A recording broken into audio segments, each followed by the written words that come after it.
Listen, your life is a direct reflection of what you allow to control you. Some people are prisoners to their own mouth, their mood, their money, and their mind, and they don't even know it.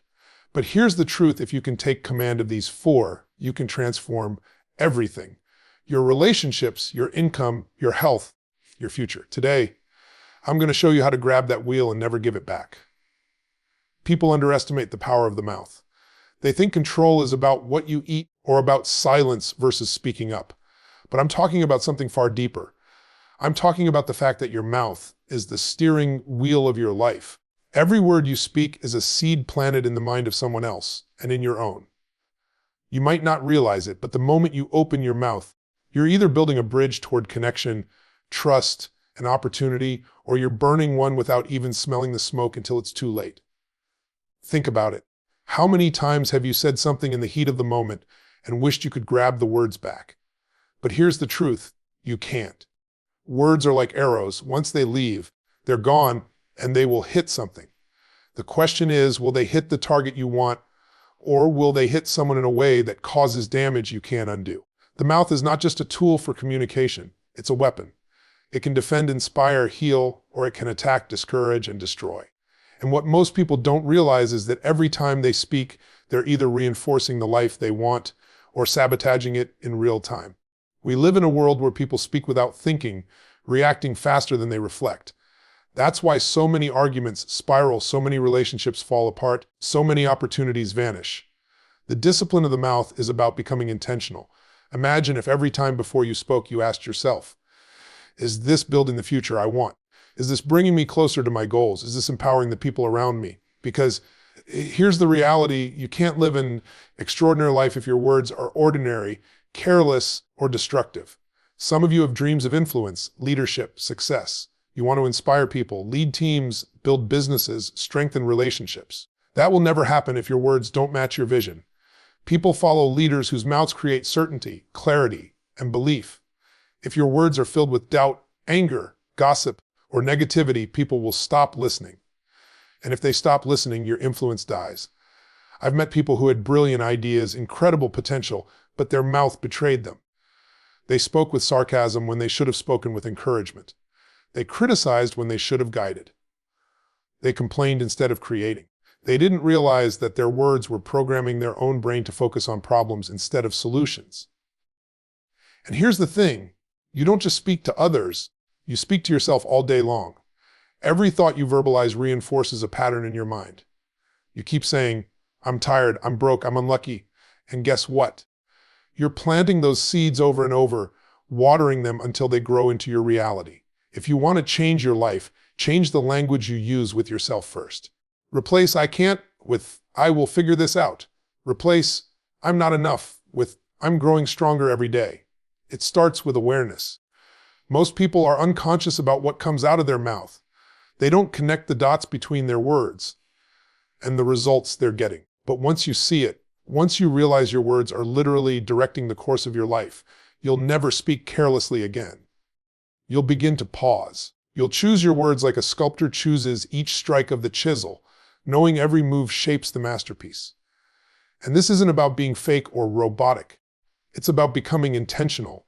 It's about aligning your words with your vision, your values, your goals. It's about understanding that when you control your mouth, you take back control of your relationships, your confidence, and your future. I want you to think of your mouth like a bank account. Every time you speak, you're making a deposit or a withdrawal in the emotional and relational accounts of the people around you. Deposits come in the form of encouragement, gratitude, acknowledgement, and truth spoken with love. Withdrawals are criticism, gossip, lies, sarcasm, or unnecessary negativity. The problem is, some people have been making so many withdrawals without deposits that their relationships are bankrupt, and they wonder why trust is gone. You can change that starting today. You can decide that every conversation you have will be a deposit, not a withdrawal. You can commit to speaking life into people, into your business, into your family, into yourself. And when you do, something amazing happens. The people around you begin to mirror that energy back to you. Your relationships strengthen. Opportunities start appearing. Your confidence rises. And it all starts with the words that leave your mouth. If you can control your mouth, you can control the direction of your life. Your mood is not some uncontrollable force that shows up like the weather. It's not something you're just stuck with until it passes. Your mood is a decision you make, consciously or unconsciously, moment by moment. The problem is, most people live as if their emotions are in the driver's seat, and they're just strapped in for the ride. They say things like, "I woke up on the wrong side of the bed," or "that person ruined my day," as if their state of mind was kidnapped by some outside event. But here's the truth: nobody ruins your day. You do. Nobody makes you angry. You choose to give them that power. Nobody makes you frustrated. You choose to respond that way. That's hard to swallow because it means there's no one else to blame. But it's also the most liberating truth you'll ever accept. Because if you created the mood you're in, you can change it instantly.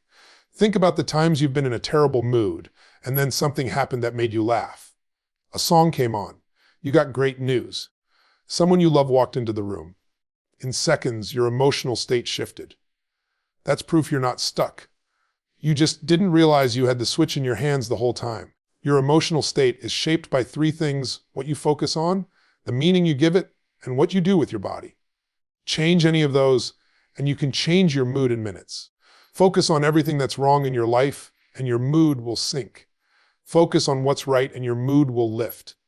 Decide that a challenge is happening to you, and you'll feel powerless. Decide it's happening for you, and you'll feel empowered. Stand slouched, breathe shallow, keep your head down, and you'll feel drained. Stand tall, breathe deep, move with energy, and your mood will follow. The trap is when you let your mood dictate your actions instead of your actions dictating your mood. You say, "I don't feel like working out, so I won't." You don't feel like having that important conversation, so you avoid it. You don't feel motivated, so you procrastinate. And the result? Your life gets shaped by your weakest moments instead of your strongest decisions. I've seen people lose opportunities, damage relationships, and sabotage their own growth because they let a bad mood run the show. They didn't take a moment to reset. They didn't breathe, reframe, or shift their body. They just surrendered. But here's the thing. If you can take control of your state in the heat of the moment, you gain the ability to respond instead of react. You turn frustration into curiosity. You turn anger into clarity. You turn sadness into resolve. It's not about pretending bad things don't happen. Life will throw curveballs. People will disappoint you. Plans will fall apart. But your mood doesn't have to be at the mercy of those events. You can train yourself to pause, take a breath, and ask, what's the state I need to be in right now to handle this at my best? Then you choose that state. You step into it like putting on a new outfit. And here's the payoff. When you consistently take charge of your mood, you build momentum. You become someone who can walk into chaos and bring calm. Someone who can turn tension into laughter. Someone people want to be around because you elevate them instead of pulling them down. And that's influence. That's leadership. That's power. When you let your mood run wild, it's like handing the keys of your car to a reckless driver. You have no idea where you'll end up, but you know it won't be where you want to go. But when you decide, no matter what's happening, I'm going to be the one steering this, you start showing up differently for yourself, for your family, for your team, for your future. The energy you bring into a room changes that room. The mood you choose changes the quality of your day. And when you multiply that by weeks, months, and years, it changes the quality of your life. If you can control your mood, you can control your future. Money is one of the greatest tools you will ever have. But for most people, it's also one of the greatest sources of stress. Not because money is inherently good or bad, but because they've never learned to control it. Instead, they let it control them. And when you let money control you, it dictates your choices, your emotions, and sometimes even your identity. Think about how many decisions in your life have been made not because they were the right decisions, but because of money. How many dreams have been delayed because the finances weren't right? How many relationships have been strained? Not because love disappeared, but because financial pressure took over. The truth is, money amplifies who you already are. If you're disciplined, it gives you more options. If you're careless, it magnifies the chaos. Most people think of money as something that comes and goes, an endless cycle of making it, spending it, and trying to make more. But money is energy. It flows toward clarity and away from confusion. If you treat it without intention, it will slip through your fingers faster than you can earn it. And yet, when you decide to take control, when you give every dollar a direction, it becomes a powerful ally instead of a silent enemy. I've seen people who earn six figures live paycheck to paycheck, stressed out every month, while someone else making half that amount is building wealth and sleeping peacefully at night. It's not about the amount. It's about the discipline. Because if you can't manage a little, you won't magically manage a lot. If your habits don't change, your circumstances won't either. Taking control of your money starts with awareness. You have to know exactly where it's going. Most people are scared to even look. They don't want to see the truth because the truth might force them to change. But avoidance is expensive, financially and emotionally. The moment you start tracking every dollar, you take the first step toward freedom. Not because the tracking itself changes everything, but because it forces you to face reality. From there, you have to shift your perspective from short-term comfort to long-term gain. Too many people trade their financial future for a temporary hit of pleasure. A new gadget, a night out, a purchase that feels exciting in the moment but is forgotten the next day.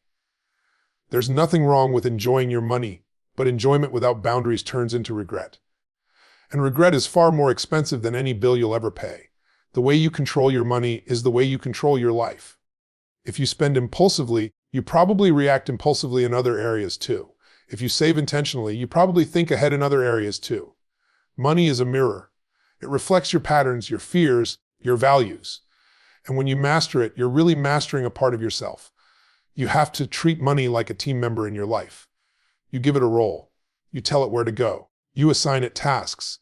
Some of it is working to cover your needs. Some is being invested to create future growth. Some is there for experiences and enjoyment. And some is there as a safety net. When you're intentional, you're telling your money, you work for me. I don't work for you. And here's the reality. If you don't direct your money, someone else will. Companies are spending billions of dollars studying your psychology to get you to part with it. Every ad, every limited time offer, every buy now, pay later scheme is designed to control you. If you don't have a plan, you become part of theirs. When you take control of your money, something amazing happens. You start making decisions based on vision, not desperation. You can walk away from bad opportunities because you're not trapped by the need for quick cash. You can invest in yourself because you've built the resources to do it. You can give generously because you've positioned yourself to be a source of abundance, not scarcity. This isn't about becoming obsessed with money. It's about becoming free from it. It's about flipping the script so money is no longer the reason you can't do something, but the reason you can. And that freedom doesn't come from luck or waiting for the right time or suddenly earning more. It comes from a decision, right now, to master what you have, no matter how much or how little. If you can control your money, you can control the options in your life. Your mind is the command center of your entire life. Every decision, every action, every result starts there. And yet, most people guard their phones better than they guard their mind. They protect their passwords, but they leave the doors of their thoughts wide open, letting anything and everything walk right in. The truth is, what you allow into your mind will eventually show up in your life, whether you want it to or not. Think of your mind like a garden. Every thought is a seed. Some are seeds of growth, opportunity, gratitude, and strength. Others are seeds of doubt, fear, bitterness, and limitation. If you don't take charge of what gets planted, weeds will grow automatically. That's what happens when you allow negativity from the news, gossip from friends, or your own self-criticism to take root.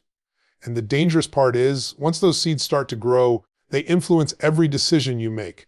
Most people believe their thoughts are just random, that they have no control over them. But that's not true. You can't always control the first thought that pops into your head, but you have full control over which thoughts you feed. You can choose which ones you dwell on, which ones you speak, and which ones you act on. If you want to change your life, you have to start by changing the quality of your thoughts. What you feed your mind is what it will produce. If you constantly feed it fear, you'll live cautious and small.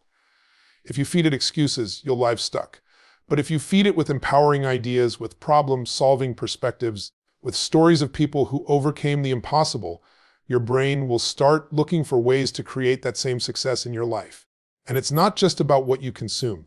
It's also about what you repeat to yourself. That inner dialogue is shaping you more than anything else. Every time you say, "I'm not good enough," you're carving that belief deeper into your identity. Every time you say, "I'll figure it out," you're reinforcing resourcefulness. The language you allow in your mind is the blueprint your life will follow. This is why environment matters so much. The people you surround yourself with are planting seeds in your mind every single day. Some are watering your dreams, some are poisoning them. And if you don't take control, you'll start thinking thoughts that aren't even yours. They're the echoes of everyone you've been listening to. If you want to master your mind, you have to master your environment. You have to be intentional about who you listen to, what you watch, what you read, and where you spend your energy.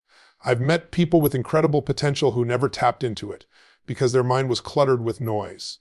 Fear from the news, drama from social media, criticism from people who'd never built anything themselves. And I've met others who achieved amazing things, not because they were the smartest or the most talented, but because they protected their mind like it was the most valuable asset they had, because it is. Here's the reality: your mind will work for you or against you, depending on how you train it.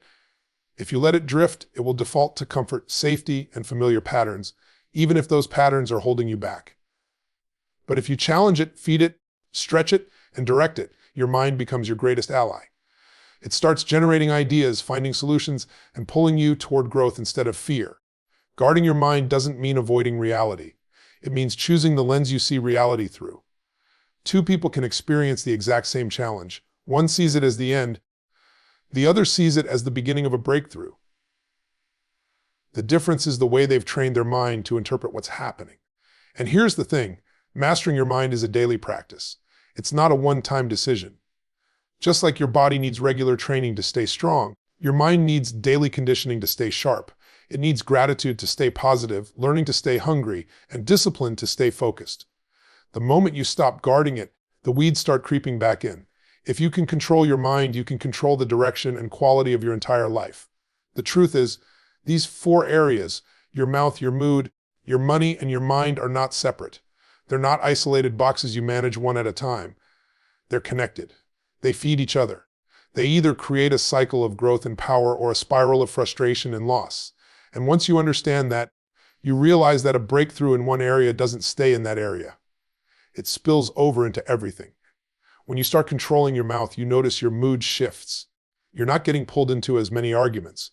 You're speaking life instead of draining energy, and suddenly you're lighter, more confident, more focused. When your mood improves, your mind becomes clearer. You can think strategically instead of emotionally, and that clarity impacts how you handle your money. You start making decisions from a place of vision instead of fear. And when your money is under control, you reduce stress, which lifts your mood even further, and the cycle keeps building. But the opposite is also true. Lose control of one, and the rest begin to slip. If your mood is bad, your mouth starts saying things you regret. That damages relationships, which clouds your mind. With a clouded mind, you make bad financial decisions. Those financial problems increase stress, which pulls your mood down even more. And the downward spiral continues until you decide enough. The power is in seeing these areas as a system. You don't need to overhaul your entire life overnight. You just need to start by controlling one, and the others will follow. The reason so many people feel stuck is because they think the problem is too big to solve. But momentum works both ways. Just like negative momentum can drag you down, positive momentum can lift you up faster than you think. It might be as simple as deciding today that you will be intentional about what comes out of your mouth. You stop the gossip, you hold back the unnecessary criticism, you replace complaints with solutions. And suddenly you notice your relationship shifting.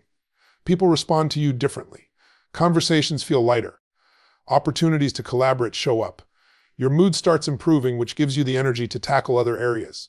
That's the synergy at work. Or maybe you start with your money. You sit down, face the numbers, and make a plan. You cut the waste, you set aside savings, you put some toward growth. The financial stress starts to ease. That piece lifts your mood, which makes you calmer in conversations, sharper in your thinking, and more optimistic in your outlook. Again, the synergy. When you live with these 4 under control, you feel a sense of alignment. You stop feeling like you're playing defense all the time, reacting to every crisis. You start playing offense. You set the tone. You decide the pace. You choose the direction. And here's the most exciting part. Other people notice. They feel your energy shift. They sense your focus, your confidence, your stability, and they're drawn to it. That's when you move from just controlling yourself to influencing others. You become the person in the room who brings clarity when others are confused, calm when others are panicked, and vision when others are stuck. And that kind of leadership doesn't come from luck. It comes from discipline. It comes from choosing every day to take ownership of the 4 areas most people ignore. This is how transformation happens, not by waiting for perfect circumstances, not by hoping life will get easier, but by deciding that you will get stronger. Stronger in your words, stronger in your emotions, stronger in your finances, stronger in your thoughts. And when you do that, you're not just surviving, you're building a life on your terms. If you can control your mouth, your mood, your money, and your mind, you can control your destiny. So here's the bottom line. Life isn't about controlling everything around you. It's about mastering what's within you. You can't dictate every circumstance. You can't control other people, and you can't stop challenges from coming. But you can control your mouth, your mood, your money, and your mind. And when you do, you stop being at the mercy of life, and you start becoming the author of it. Every choice you make in these 4 areas is either moving you closer to the life you want or pulling you further away. That's the truth. And you have the power to decide which it will be every single day. This isn't about perfection, it's about direction. It's about making the next decision a powerful one, and then stacking those decisions until they create momentum so strong that nothing can stop you. Your future is not going to be built by accident. It's going to be built by intention. And starting right now, you get to choose the kind of life you're going to build. The question is, will you control yourself, or will you let the world control you? Because if you can control you, you can create anything.